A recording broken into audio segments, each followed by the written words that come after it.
Bir varmış, bir yokmuş. Uzak bir ormanda küçük mavi bir kuş varmış. Bu kuşun adı Mavi'ymiş. Mavi çok meraklı bir kuşmuş. Yeni yerler görmek istermiş. Bir gün Mavi düşünmüş. Ben uçmak istiyorum. Ben büyük şehri görmek istiyorum. Mavi uçmuş, uçmuş, uçmuş. Büyük şehre gelmiş. Şehir çok kalabalıkmış.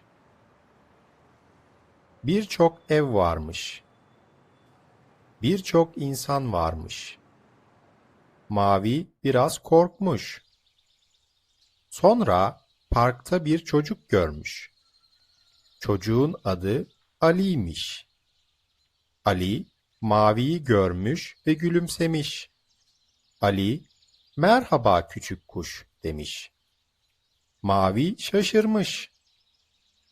"Bu çocuk benimle konuşuyor," demiş. Ali her gün parka gelmiş. Mavi de her gün parka gelmiş. Ali, Mavi'ye yeni kelimeler öğretmiş.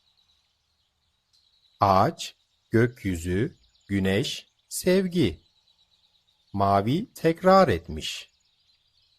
Ağaç, gökyüzü, güneş, sevgi.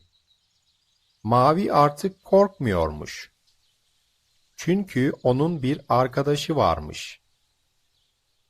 Bir gün Mavi ormana dönmüş. Ama artık yalnız değilmiş. Çünkü Mavi yeni kelimeler biliyormuş ve kalbinde bir arkadaş varmış. Hikaye burada bitmiş. Ama dostlukları hiç bitmemiş.